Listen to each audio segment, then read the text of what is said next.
한번 따라해 보실까요? 거짓 사도를 걸러냅시다. 예, 길러냅시다가 아니고 걸러냅시다입니다. 예, 길러낼 리가 없겠죠. 제가 한번 세어봤더니 이제 고린도 후서를 설교한 지가 벌써 오늘로써 20번째 되었더라고요. 고린도 후서만 오늘이 20번째 20회째 설교를 하고 있습니다. 저는 이 고린도 후서가 성경 전체에서 두 가지 기능과 역할을 한다고 최근 SNS 아침 묵상글을 통하여 우리 교회 성도님들께 밝힌 바가 있습니다. 가령 코로나19에 확진되었는지 아닌지 분별하려면 공신력 있는 진단 키트가 필요하지 않겠습니까? 마찬가지로 이처럼 목회로 부르심을 받은 모든 목회자가 내가 지금 목회를 바르게 잘하고 있는지 그렇지 않은지를 이렇게 순간순간 점검해야 되지 않겠습니까? 분별해야 되지 않겠습니까? 바로 그럴 때 우리 목사님들이 또 저 같은 목회자들이 그렇게 바르게 성경적으로 목회 일을 걸어가고 있는지를 점검하고 분별할 수 있는 목사의 자가 진단 키트로서의 기능이 있다. 이렇게 제가 말씀을 드린 적이 있습니다. 두 번째로 이 고린도후서의 기능은 그럼 성도님들의 입장에서는 어떤 기능이 있느냐? 우리 성도님들이 또 목회자들을 또 분별해야 되지 않겠어요? 그래서 성도의 목사 분별 키트로서의 기능이 있다라고 제가 말씀드린 적이 있습니다. 그래서 모든 성도님들은 혹시라도 잘못된 목회자를 만나서 시간과 물질을 허비하고 소중한 영혼이 피폐해지지 않도록 특정 교회에 등록하기 전에 담임 목사에 대하여 목회자에 대하여 충분히 분별한 후에 그에게 자신의 영혼을 맡겨야 된다라고 제가 말씀을 드렸습니다. 기억나세요? 네. 신학교에서는 이런 거 안 가르쳐 주시더라고요. 제가 터득을 한 내용이에요. 교수님들이 이런 거 안 가르쳐 주셔가지고 알게 된 내용을 여러분들에게 말씀을 드린 것입니다. 사랑하는 열린광성의 우리 성도 여러분, 오늘 저는 거짓 사도, 거짓 목회자, 거짓 설교자를 걸러낼 수 있는 두 가지 기준을 제시하고자 합니다. 몇 가지요? 두 가지만 하겠습니다. 길지 않게. 이 두 가지 기준을 확고하게 지니셔서 어떤 거짓 사도의 미혹에도 흔들림이 없는 분별력 있는 우리 그리스도인들이 다 되실 수 있기를 주님의 이름으로 간절히 축원합니다. 첫 번째로요, 조금 긴데 잘 들어보세요. 목회자가 그리스도의 공동체를 만들려고 하는지 목사 개인의 왕국을 건설하려고 하는지를 주의 깊게 관찰해야 합니다. 무슨 말인지 이해되셨죠? 예, 우리 한번 본문 2절과 3절을 함께 읽겠습니다. 본문 2절과 3절 2, 3절만 시작. 내가 하나님의 열심으로 너희를 위하여 열심을 내노니 내가 너희를 정결한 처녀로 한 남편인 그리스도께 드리려고 중매함이로다. 그러나 나는 뱀이 그 강계로 하회를 미혹한 것 같이 너희 마음이 그리스도를 향하는 진실함과 깨끗함에서 떠나 부패할까 두려워하노라. 아멘. 여러분, 여기서 사도 바울은 자기 자신을 어떻게 의식하면서 사역하고 있습니까? 평소 바울은 어떻게 자기 자신을 확립하며 자기 정체성을 확립하며 사역하고 있습니까? 그러니까 자기의 역할이 뭐라는 거예요?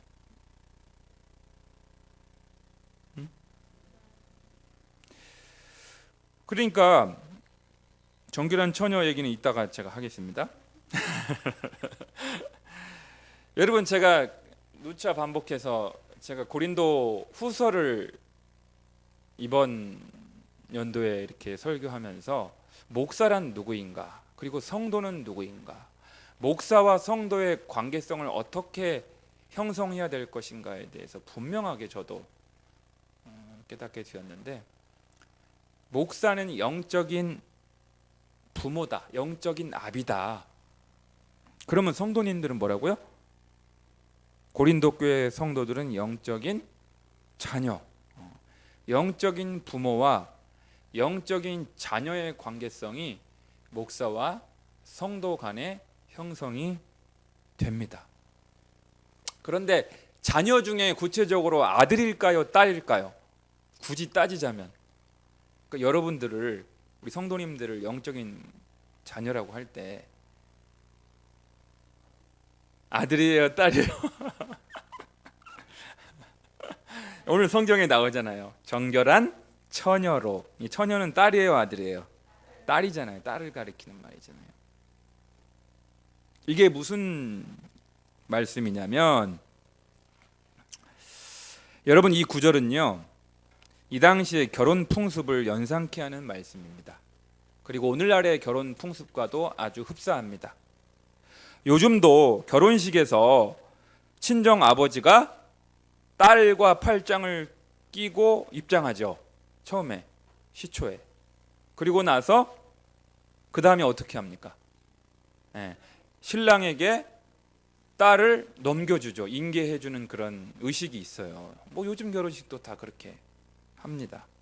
이것은 무엇을 말하냐면, 그동안 부모 슬하에서 사랑과 보호를 받았지만 이제부터는 이제 그 딸이 누구의 사랑과 보호 아래 살게 돼요? 그 남편, 그 신랑의 사랑을 받으며 보호를 받으면서 이제 지내야 된다라는 것을 만천하에 공식적으로 표명하는 그런 의식인 것 같아요. 그러니까 모든 목사의 역할이 뭐냐면 그리스도의 신부된 성도들이 참 신랑이신 예수 그리스도를 만나서 그분과 충만한 사랑의 관계를 형성하고 예수님을 신랑으로 모셔드리고 예수님을 신랑으로 받아들이고 그리스도와 충만한 사랑의 관계성을 형성하여서 이제 남은 인생을 신랑 되신 예수 그리스도께 복종하고 신랑 되신 예수님께 순종하며 살아가도록 그 중간에서 역할을 해주는 사람이 누구예요? 목사의 역할인 거예요. 목사의 역할은 거기까지예요. 거기까지. 이제 친정 아버지가 딸을 신랑에게 인수인계하듯이 그러면 그때부터는 누가 책임을 져요? 내 딸은 누가 책임져? 남편이 책임지는 거예요. 신랑이 책임지는 거예요. 이제는 친정 아버지가 간섭하거나 참견하면 안 되는 거예요. 이제는 부부관계 마찬가지로 이걸 영적으로 이 결혼식 광경을 사도 바울이 영적으로 이제 빗대어서 설명을 하는 거예요. 목사가 뭐 하는 사람이냐? 목사는 신랑 되신 예수님께 여러분 한 사람을, 그리스도의 신부된 여러분 한 사람을 이렇게 매칭시켜주고 데려가서 하나 되게 만든 후에 자기는 쏙 빠져야 되는 존재. 여러분, 결혼식의 하이라이트가 친정 아버지가 하이라이트예요? 천만의 말씀이요. 결혼식의 하이라이트는 신랑 신부예요. 신랑 신부가 주인공이지 친정 아버지가 주인공인 결혼식이 세상에 어디 있어요? 절대 없어요. 그러니까 거기 나오잖아요. 그 말씀. 내가 너희를 정결한 처녀로 한 남편인 누구께? 그리스도께 드리려고 함이로다. 그게 바로 목사의 역할이다. 목사가 자꾸 주인공이 되려고 하고, 목사가 자꾸 왕노릇 하려고 하고, 목사가 자꾸 자기만 주목을 받으려고 하니 사실은 주목받아야 할 존재는 신랑과 신부인데, 그거 그 당연한 상식 아니에요? 결혼식에서는 신랑과 신부가 주목받고 빛이 나야 되는 거예요.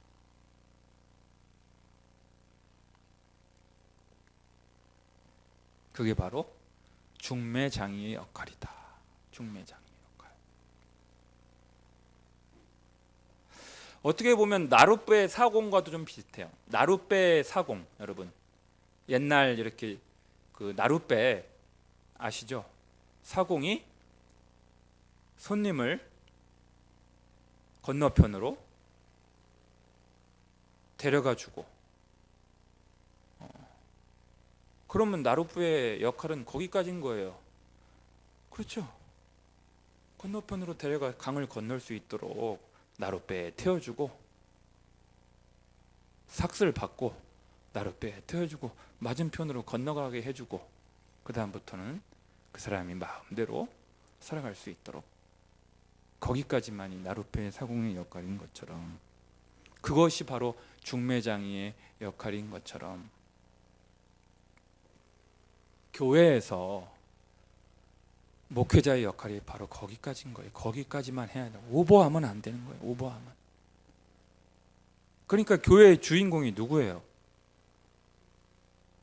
예수님과 성도님들 여러분들이에요. 신랑 되신 예수님과 그리스도의 정결한 신부된 우리 성도님들, 우리 교인들 여러분들이 매칭이 잘 되도록 신랑 신부의 관계를 잘 형성해서 주님과 영적인 친밀함을, 주님과 영적인 하나됨을 잘 개발하고 잘 훈련받고, 그래서 믿음 생활을 잘 감당하도록 하는 역할.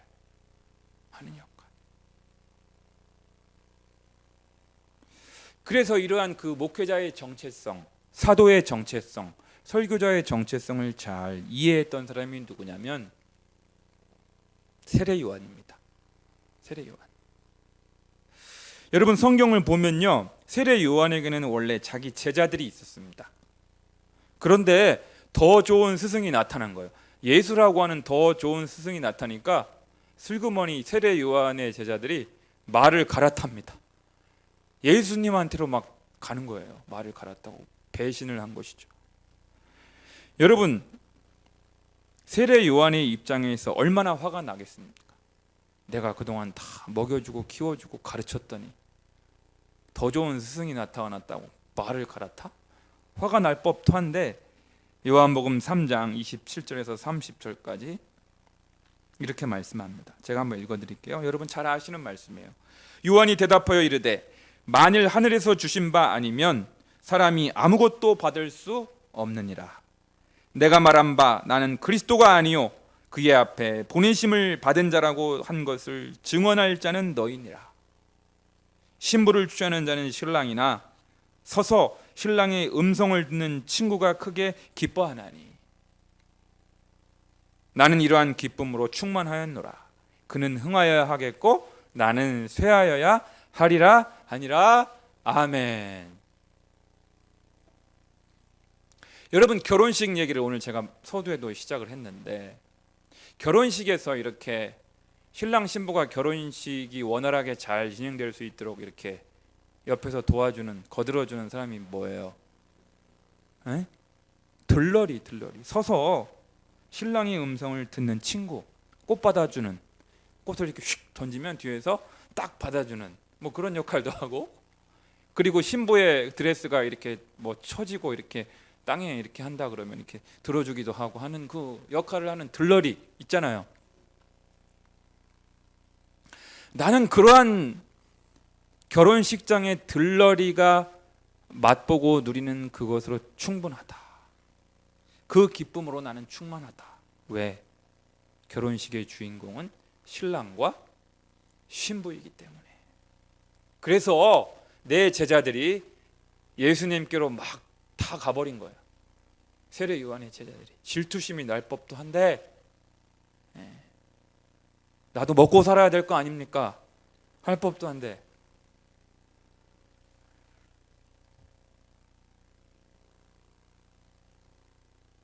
그렇게 반응을 한 것이죠. 이 30절 말씀을 쉬운 성경은 이렇게 번역합니다. 그분은 점점 더 위대해질 것이고 나는 점점 더 사람들의 관심에서 멀어지게 될 것입니다. 그러니까 뭐냐면 여러분들이 우리 전미희 집사님, 우리 김재식 집사님 같은 분들이 예수님과 사랑에 빠져서 신랑 되신 예수님과 사랑에 빠져서 영적인 친밀함과 영적인 하나됨을 누리면서 막 행복하게 막 살아가면 그것으로 나는 기쁘고 충분하지.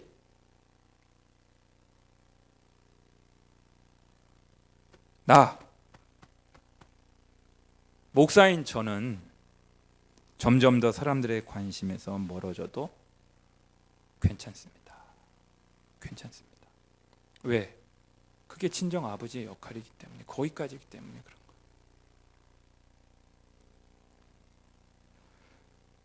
30절을 또 한글 킹 성경은 이렇게 번역합니다. 그분은 융성해야만 하나, 예수님은 융성해야만 하나, 나는 쇠잔해야만 하리라. 30절을 현대어 성경은 또 이렇게 번역합니다. 그분은 더욱더 위대해지고 나는 더욱더 작아져야 합니다. 그러니까 교회 공동체가, 열린 광성교회가 그리스도의 영광과 그리스도의 임재와 그리스도의 현존으로 충만해지기 위해서는 누가 힘을 빼야 돼요? 목사가 힘을 빼야 되는 거예요. 목사가 힘을 빼고 목사가 목소리를 작게 하고, 목사의 비중이 커져버리면 예수님의 비중이 상대적으로 작아져 버리거든요. 이것이 영적인 원리예요. 교회를 지탱해주는, 교회를 교회되게 하는 영적인 원리인 것이죠. 그래서 거룩한 빛 광성교회 그 정성진 목사님이 목회 훈이 뭐예요? 아사 교회성이 거기서 나오는 거예요. 내가 죽어야 교회가 사는 거예요. 목사가 죽어야 예수님이 살아나고, 예수님이 비중이 커야만 교회가 살아나기 때문에 아사 목사가 죽어야 된다.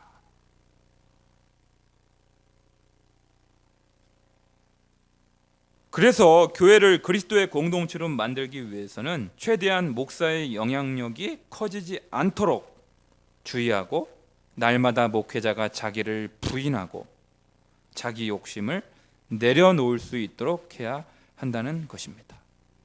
그래야 비로소 그리스도의 교회가 목사 개인의 왕국이 되지 않게 되는 것입니다. 할렐루야. 네. 정말 이게 제일 중요한 것 같아요. 목회할 때. 이 땅에 저를 포함해서, 김광배를 포함해서 이 땅에 목회하는 수많은 목사님들이 이 한 가지 진리만을 분명히 알고 분명히 깨닫고 모든 목회 현장에서 실천할 수만 있다면, 목사님들 때문에 상처받고 눈물 흘리고 교회를 떠나고 시험 들고 그러한 일들은 안 일어나게 될 줄로 믿습니다. 주님은 나의 최고봉이라는 아주 유명한 베스트셀러를 남긴 영국의 오스왈드 챔버스라고 하는 유명한 설교자가 이런 말을 합니다. 제자된 삶의 비결은 예수 그리스도를 향한 헌신입니다. 그러한 삶의 특징은 자신을 내세우지 않는 겸손입니다. 이는 마치 땅에 떨어져 죽는 밀알과 같습니다. 그러나 조만간에 다시 피어나 모든 풍경을 바꾸어 놓을 것입니다. 똑같은 이야기죠. 똑같은 이야기죠. 어제 제가 모 방송사의 뉴스를 이렇게 봤어요. 어제 모 방송사에서 요즘 막 기독교에 대해서, 개신교에 대해서 계속 집중 심층 방송을 하더라고요. 모 방송사에서. 한국 교회 문제점 가운데 70%가 목사 때문에 발생하고 10%가 장로 때문에 발생하고 나머지 20%는 기타. 어제 나온 뉴스 통계였습니다. 저를 포함하여 정말 목회자들의 회개와 각성과 분발이 요청된다 하지 아니할 수 없습니다. 그러므로 참 사도의 결정적인 표식은 바로 자기 부인과 겸손에 있고요. 반대로 거짓 사도의 가장 두드러진 특징은 바로 자기 추구와 교만에 있다고 말씀드릴 수가 있는 것입니다. 바라기는 저를 포함하여 한국교회 모든 목회자들이 날마다 자기를 부인하고 기꺼이 자기 십자가를 짊어짐으로 목사이기 이전에 예수님의 참 제자가 될 수 있기를 주님의 이름으로 간절히 축원합니다.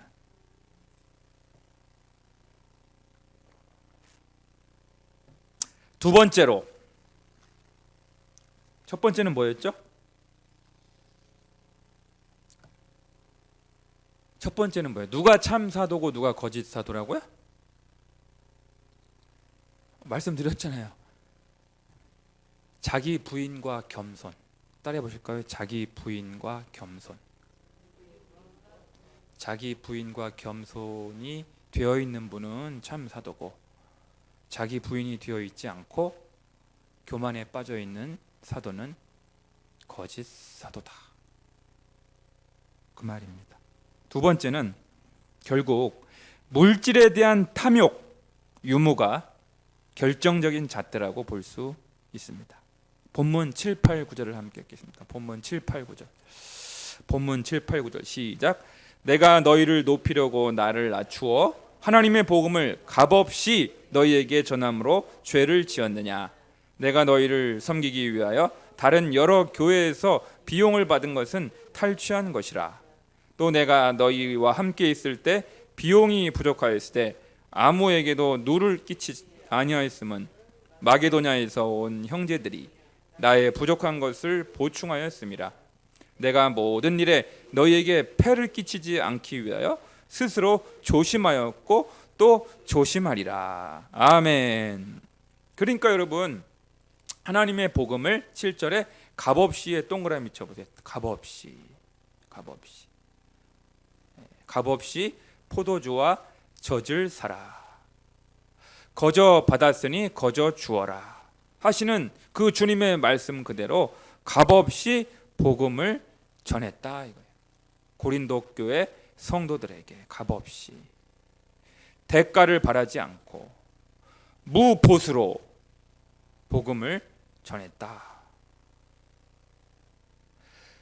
내가 고린도 교회 성도들을 섬기기 위하여 다른 교회에서 비용을 받은 일은 있다. 다른 교회, 고린도 교회가 아닌 다른 교회 성도들로부터 비용을 받은 일은 있다.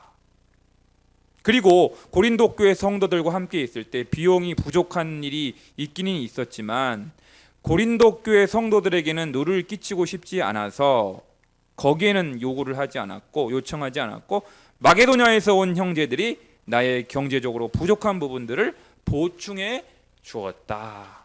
그 이유는요, 내가 모든 일에 고린도 교회 성도들에게 폐를 끼치지 않기 위하여, 물질적으로, 경제적으로, 금전적으로 폐를 끼치지 않기 위하여 스스로 뭐하였고 조심하였고 또 뭐하리라? 조심하리라. 그러니까 극도로 조심한 거예요. 사도 바울이 극도로 뭘 조심했냐면 고린도 교회 성도들을 위하여 복음을 전할 때 최대한 할 수 있는 최대한 물질적으로, 금전적으로, 경제적으로 폐를 끼치지 않기 위하여 복음을 전한 그 대가를 받지 않기 위하여, 여러분도 아시다시피 사도 바울은 뭘 했어요?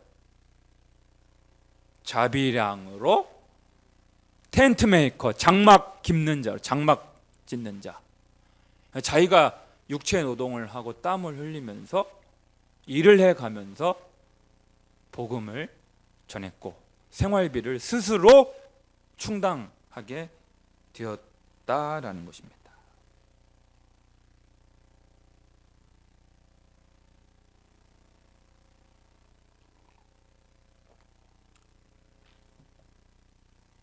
그러니까 사도 바울은 물질적인 부분에 있어서 탐욕이 있는 사람이었어요? 아닌 사람이었어요? 물질적인 뭐 돈 벌기 위해서 돈 욕심에 이렇게 뭐 복음을 전하고 사도 노릇을 하고 복음 전하러 돌아다니는 사람이 결코 아니었다라는 것을 우리가 알 수 있습니다.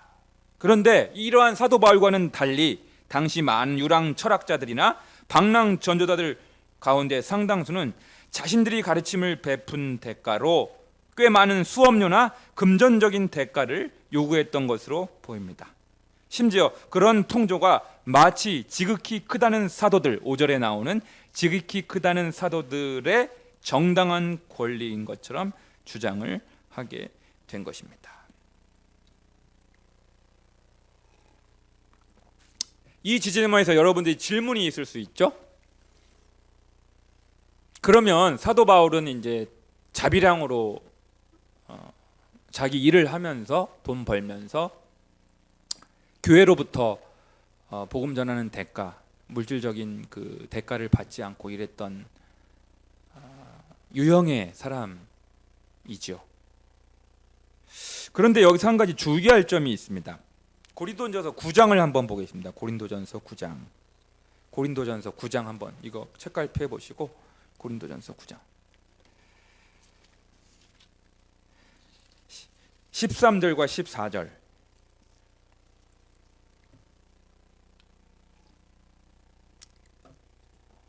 고린도전서 9장 13절과 14절. 함께 읽습니다. 시작. 성전의 일을 하는 이들은 성전에서 나는 것을 먹으며 제단에서 섬기는 이들은 제단과 함께 나누는 것을 너희가 알지 못하느냐. 이와 같이 주께서도 복음 전하는 자들이 복음으로 말미암아 살리라 명하셨느니라. 아멘. 이 말씀은 무슨 말씀이냐면 현대어 성경으로 제가 다시 한번 읽어드릴게요. 하나님께서는 성전에서 일하는 사람들에게 말씀하십니다. 당신께 드린 음식일지라도 얼마가는 필요에 따라 가져도 된다는 말입니다. 하나님의 제단에서 일하는 사람에게 주께 바친 제물의 분깃을 나누어 주신 것입니다. 주께서는 또 복음을 전하는 사람들은 그 복음을 듣는 사람들로부터 생활비를 얻는 것이 당연하다고 하셨습니다. 그러니까 여러분, 우리 복음을 전하는 그 분들은 두 가지 유형이 있어요. 복음을 전하는 일을 하시는 분들은 두 가지 유형이 있는데, 이렇게 사도 바울처럼 이렇게 독신이었잖아요. 사도 바울이 뭐 부양 가족이 있었어요, 없었어요? 독신이었기 때문에 부양 가족이 없었어요. 그리고 텐트 메이커로서 자기 잡이 있었어요. 이 직업이 있었어요. 그러니까 자기 스스로 생활비를 충당했던 사람이 사도 바울인데, 또 다른 유형도 있어요. 사도 베드로 같은 경우는 배우자가 있었잖아요. 가족이 있었기 때문에 그랬는지는 몰라도 생활비를 받으면서 살았습니다. 그러니까 사도 바울이 지금 자기처럼 자기가 스스로 생활비를 스스로 직업을 갖고 버는 사람들만 중요하고 전적으로 이렇게 교회에 의존해서 생활비를 받는 유형도 있단 말입니다. 사도 베드로와 같은 유형이죠. 그런 유형을 비난하고 공격하는 것이 아니고요. 다만 사도 바울은 자신이 개척했던 고린도 교회를 너무도 사랑했던 나머지 그들에게 경제적인 부담을 주고 싶지 않았던 것입니다. 굳이 고린도 교회 성도들에게 복음 사역에 대한 물질적인 대가를 요구하지 않더라도 9절에 나오는, 다시 고린도후서로 돌아가서 9절에 나오는 마게도냐에서 온 형제들이 바울의 부족한 것을 보충해 주었기 때문에 굳이 고린도 교회 성도들에게 물질적인 금전적인 대가를 요구할 필요가 없었다는 것입니다. 그럼 마게도냐에서 온 형제들이 누구냐면 사도행전 18장 5절에 따르면 빌립보 교회에서 온 실라와 데살로니가 교회에서 온 디모데가 바로 그 마게도냐에서 온 형제들을 가리킵니다. 그들이 바울의 경제적인 부족분을 채워주었기 때문에 고린도 교회에 굳이 물질적인 폐를 끼치지 않아도 되었다는 이야기입니다.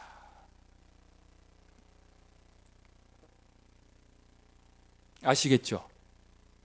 그러니까 이 본문 말씀은, 이 고린도후서 말씀은 사도 바울과 같이 이렇게 직업을 가지고 자기 스스로 생활비를 충당해야 된다라는 점을 강조한 것이 아니고, 그런 유형도 있고 사도 베드로처럼 이렇게 전적으로 교회에 의존해서 생활비를 받고 그렇게 생활하는 사역자도 있는데, 중요한 것은 사역의 형태가 중요한 것이 아니라 그 사역자가 물질에 대하여 어떤 태도를 갖고 있느냐, 탐욕을 가지고 돈벌이를 목적으로 전도하고 복음 전하고 목회를 하느냐, 순수한 마음으로 목회를 하느냐,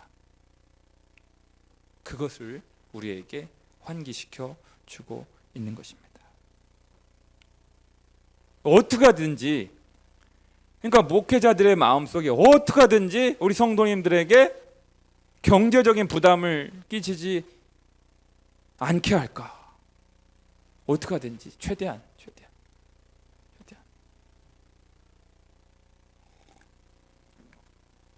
할렐루야. 그래서 우리 열린 광성교회가 개척한 지 1년 만에 이렇게 참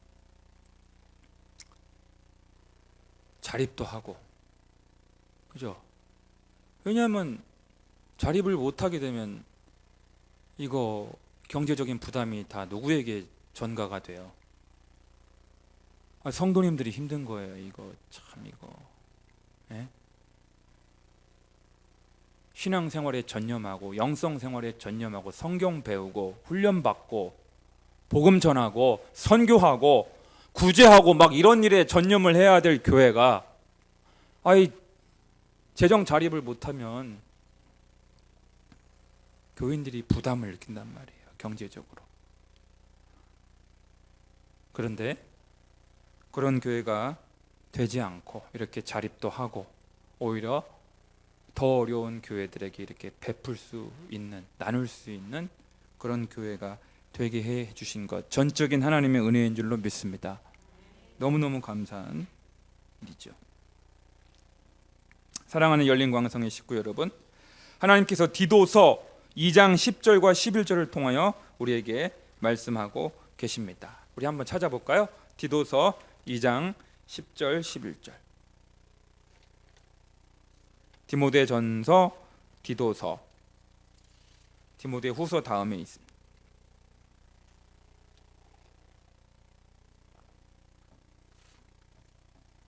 디도서 2장 10절 11절 말씀.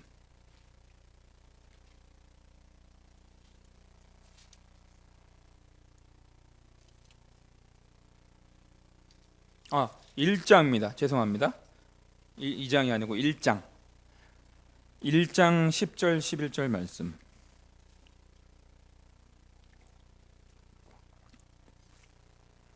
시작. 불순종하고 헛된 말을 하며 속이는 자가 많은 중 할례파 가운데 특히 그러하니 그들의 입을 막을 것이라. 이런 자들이 더러운 이득을 취하려고 마땅하지 아니한 것을 가르쳐 가정들을 온통 무너뜨리는도다. 아멘. 그러니까 거짓 사도의 특징이 뭐라고요? 거짓 사도, 거짓 설교자, 거짓 목회자의 특징은 뭐에 관심이 집중되어 있어요? 더러운 이득, 불의한 이득을 말합니다. 부정직한, 정의롭지 못한 그런 소득을 취하려고 마땅하지 아니한 교리를 가르쳐서 결국에는 가정들을 파괴하고 부부관계를 파괴하고 부모 자식 간의 관계를 파괴해서 가정들을 온통 무너뜨리는 도다. 가정을 무너뜨린다. 쉬운 성경으로 제가 다시 한번 읽어드릴게요. 복종하지 않고 터무니없는 말을 하며 사람들을 잘못된 길로 이끄는 사람들이 많이 있는데, 특히 이방인들도 할례를 받아야 한다고 주장하는 사람들 중에 많이 있습니다. 그들이 더 이상 헛된 말을 하지 못하도록 막으십시오. 그들은 거짓된 가르침으로 모든 가정을 망가뜨리고 있습니다. 사람들의 마음을 속여 돈을 벌려는 속셈으로 떠들어대는 그들을 막으시기 바랍니다. 그렇습니다. 거짓 사도도 얼핏 의의 일꾼이자 광명의 천사처럼 보일 수가 있습니다. 하지만 그들의 궁극적인 관심은 예수 그리스도의 공동체에 있지 않습니다. 공평과 정의의 하나님 나라를 건설하는 데 있지도 않습니다. 말씀과 성령의 다스리심이 충만한 거룩한 교회를 만드는 데 있지도 않습니다. 그래서 거짓 사도들은 자기 왕국, 목사의 왕국을 만드는 데에 혈안이 되어 있습니다. 그래서 각종 전행과 담임 목사직 세습이 끊이지 않고 있는 것입니다. 가톨릭에는 교황이 오직 한 명만 있지만 개신교회에는 교회마다 교황이 있다는 참 가슴 아픈 이야기가 있습니다. 겸손과 자기 부인이 실종되어 버렸기 때문입니다. 물질에 대한 탐욕을 내려놓지 않았기 때문입니다. 우리 열린광성교회를 포함하여 한국교회가 오직 겸손하게 사랑으로 종노릇하는 목회자, 자기를 부인하고 물질에 초연한 청렴한 목회자로 말미암아 교회마다 진정 오직 예수 그리스도만이 왕노릇하시는 건강한 공동체로 새롭게 되기를 주님의 이름으로 간절히 축원합니다. 기도하겠습니다. 우리 함께 이 시간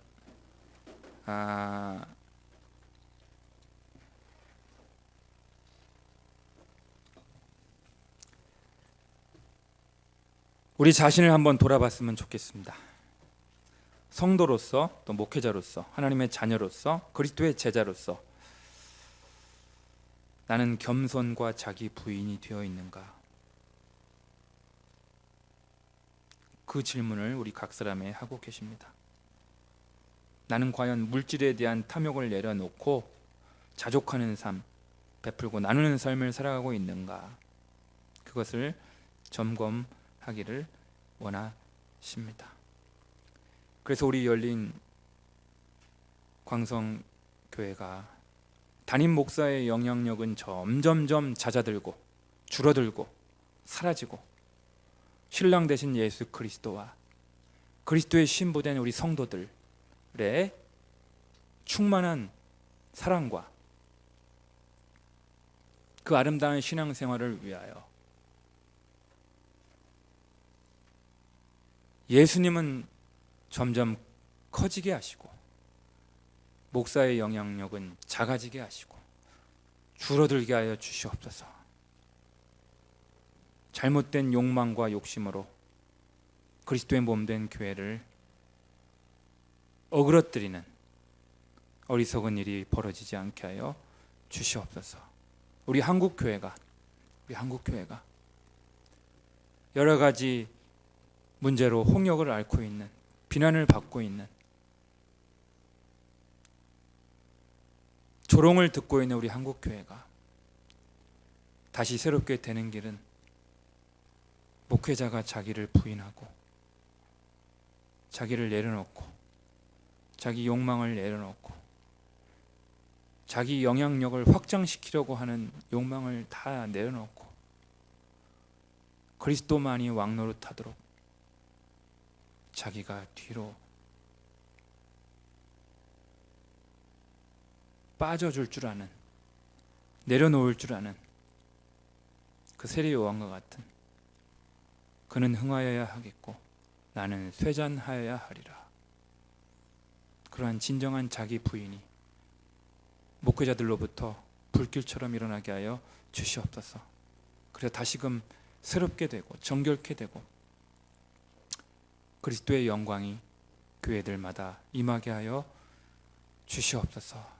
우리 오늘 주신 말씀 각자 자신에게 적용하고 또 우리 교회에 적용하고 또 한국 교회에 적용하여 그런 교회들이 많아지게 하여 주옵소서. 그런 목회자들이 많아지게 하여 주옵소서. 우리 주여 부르짖고 우리 함께 통성으로 가정에서 또 여기에서 기도